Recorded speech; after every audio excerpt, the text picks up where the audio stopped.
नमस्कार शेतकरी बांधवांनो, महाराष्ट्रामधील सुजाण नागरिकांनी, सुजाण मतदारांनी हा व्हिडिओ शेवटपर्यंत पाहावा. राहुल गांधी यांनी सर्वसामान्य जनता, शेतकरी यांच्यासाठी काय भावना व्यक्त केल्या, त्यांच्या संदर्भामध्ये जर यांचं सरकार आलं तर ते काय करतील हेही त्यांनी सांगितलेलं आहे. हे भाषण ऐकत असताना तुम्ही एक गोष्ट लक्षामध्ये घ्या की ज्या वेळेला भाजप सरकारचे लोक भाषण करतात त्यावेळेला त्यांच्या ज्या कोण्या मुद्द्यावरती त्यांचं फोकस असतं ते मुद्दे कोणते असतात बघा. आणि काँग्रेसचे लोक ज्या वेळेला बोलतात त्यावेळेला त्यांचे जे काही मुद्दे असतात ते कुण्या मुद्द्यावर त्यांचं फोकस असतं तुम्ही ते पहा. भाषण ऐका, आपल्या लक्षामध्ये येईल. नेशनल मीडिया में आपने इसके बारे में कोई डिस्कशन देखी?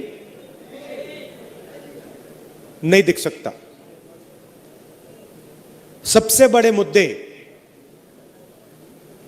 किसान के मुद्दे, बेरोजगारी, महंगाई, अग्निवीर. मैं 4000 किलोमीटर कन्याकुमारी से कश्मीर चला और 6000 किलोमीटर मणिपुर से महाराष्ट्र तक,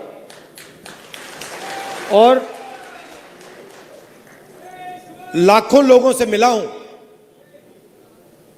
और हजारों से मैंने बात की है. देश में 2-3 मुद्दे हैं. सबसे बड़ा बेरोजगारी, दूसरा महंगाई, तीसरा भागीदारी. हिंदुस्तान का धन किसको मिलता है, कौन से वर्ग को मिलता है, किसानों की समस्या, ये मुद्दे हैं. मगर अगर आप टीवी देखें, मीडिया में देखें, इन मुद्दों के बारे में आपको कोई डिस्कशन नहीं दिखेगा. टीवी पे कभी नहीं दिख सकता. बॉलीवुड की बात होगी, मोदी जी को 24 घंटा दिखाएंगे, कभी वो समुद्र के नीचे चले जाएंगे, टीवी कैमरा उनके साथ नीचे समुद्र के नीचे जाएगा, उनको दिखाएगा समुद्र के नीचे पूजा हो रही है. फिर उसके बाद झट से वो सी प्लेन में उड़ेंगे, हवाई जहाज में जाएंगे, वहां भी मीडिया उनके पीछे जाएगा. फिर चाइना के बॉर्डर पे चले जाएंगे, वहां मीडिया जाएगा. फिर पाकिस्तान की बात होगी, कोविड आएगा तो फिर थाली बजवाएंगे, सबको एक साथ नचाएंगे. कोविड फैलता जा रहा है.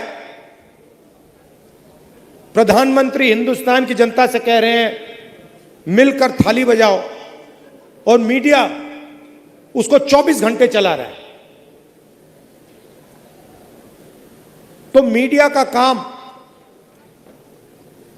देश के जो युवा हैं, देश की जो जनता है, उसका ध्यान इधर उधर करने का है. किसके लिए करते हैं? हिंदुस्तान के 20-25 सबसे बड़े अरबपतियों के लिए. 10 साल में नरेंद्र मोदी जी की सरकार ने आपका कितना कर्जा माफ किया है? 1 रुपया माफ किया आपका? 3 कानून लाए. आज किसान दिल्ली में रामलीला मैदान में खड़े हैं. महीने दिल्ली के बॉर्डर पे खड़े थे. आपका 1 रुपया कर्जा माफ नहीं किया.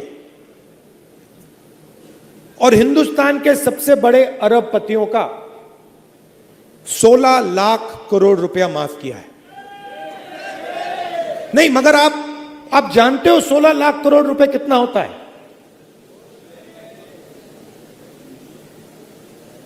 ऐसा बड़ा नंबर है.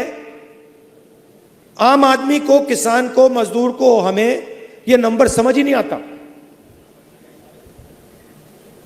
अरबपति को आपने बताया कि देखिए 16 लाख करोड़ रुपए है, उनको एकदम समझ आ जाती है बात.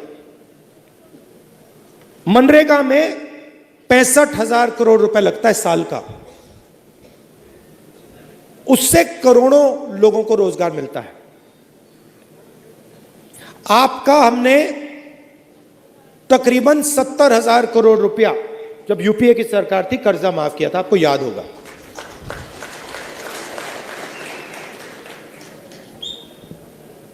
₹16 लाख करोड़ का मतलब 24 साल का मनरेगा, मतलब 24 बार अगर हम आपका कर्जा माफ करें, उतना कर्जा नरेंद्र मोदी जी ने 20-25 लोगों का माफ किया है। आपका एक बार हमने किया, बीजेपी ने एक बार नहीं किया। और जितना आपका माफ हुआ था, अगर आप उसको 24 बार करें, उतना नरेंद्र मोदी जी ने 20-25 लोगों का माफ किया है।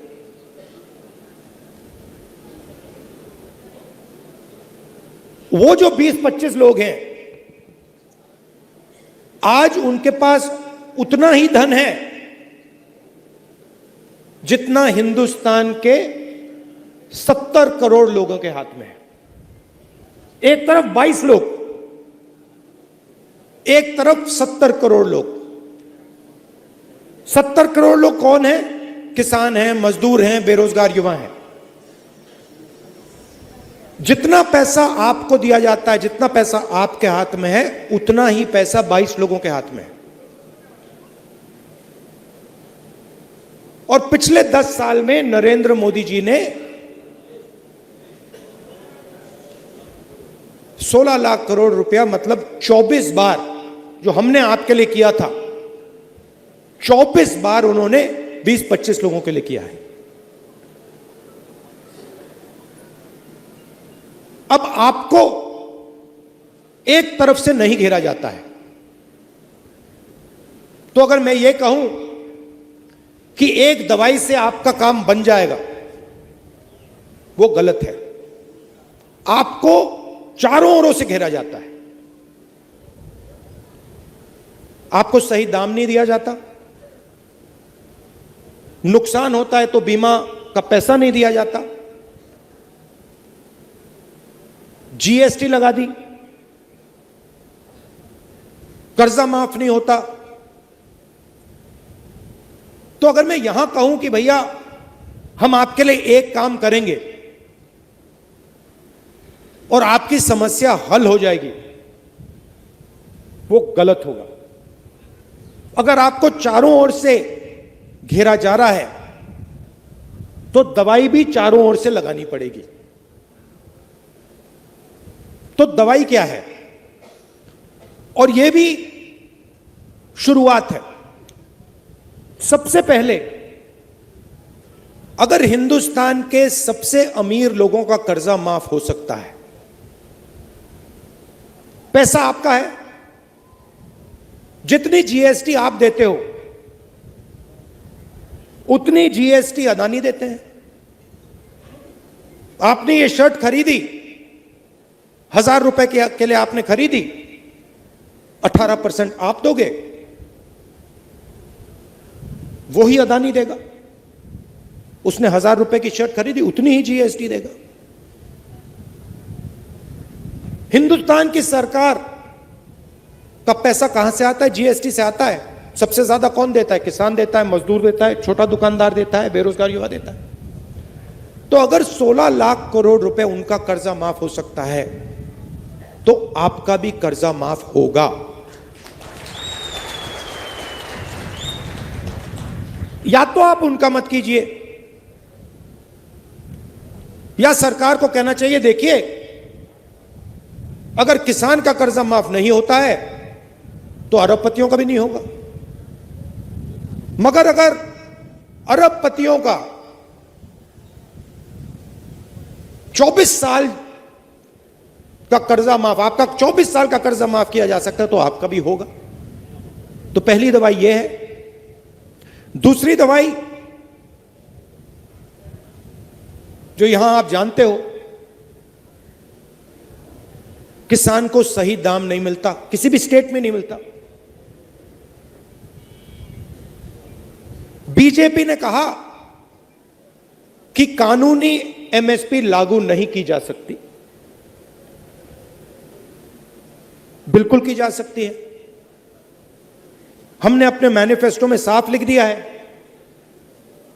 कि कानूनी एमएसपी लागू की जाएगी और स्वामीनाथन रिपोर्ट के मुताबिक की जाएगी। दूसरी दवाई ये। तीसरी दवाई, फसल बीमा योजना जो बनाया है उससे आपको नुकसान होता है।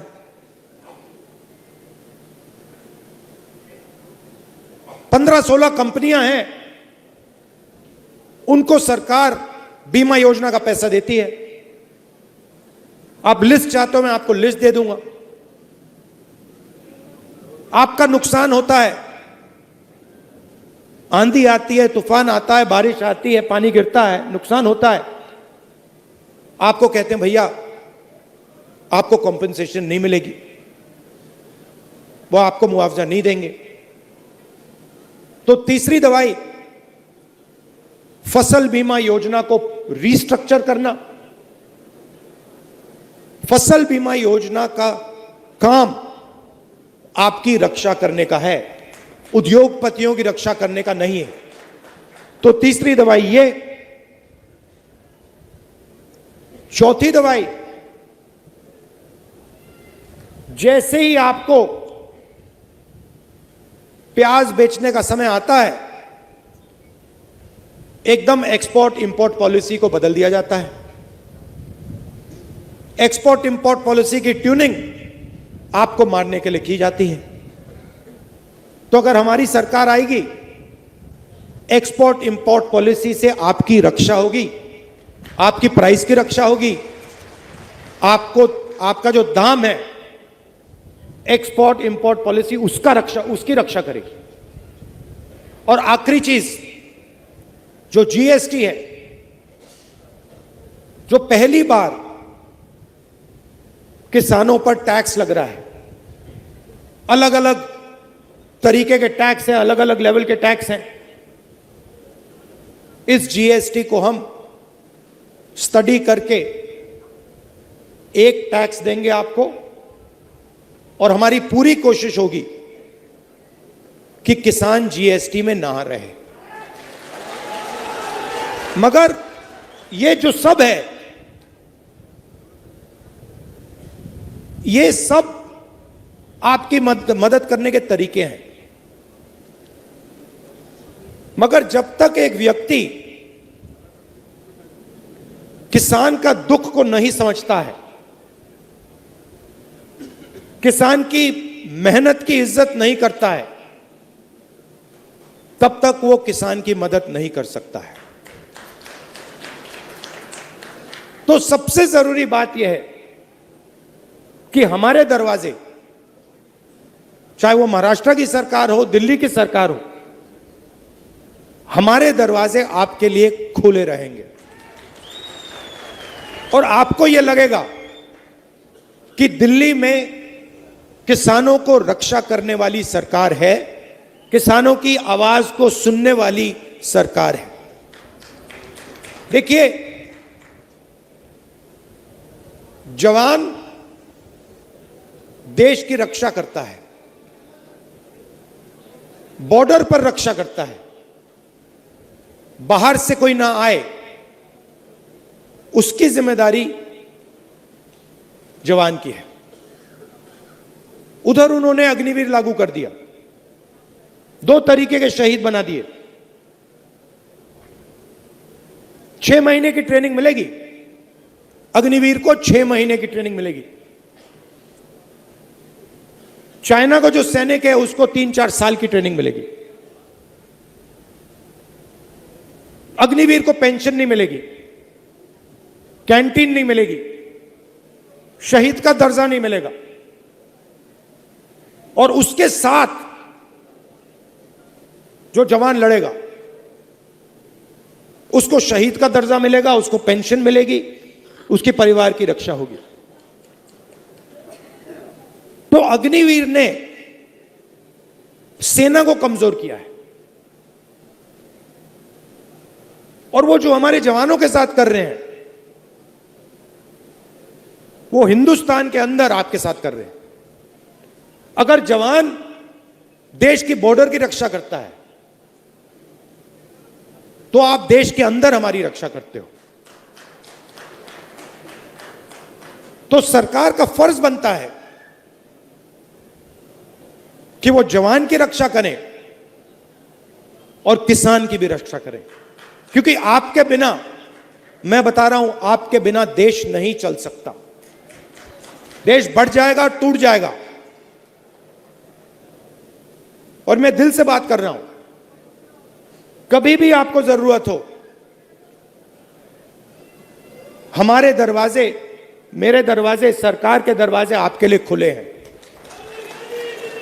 आप सब यहां आए, दिल से आपका धन्यवाद करना चाहता हूं। शरद पवार जी, संजय राउत जी, हमारे जो सीनियर नेता हैं और जो किसान आए हैं, सबका बहुत बहुत धन्यवाद। नमस्कार।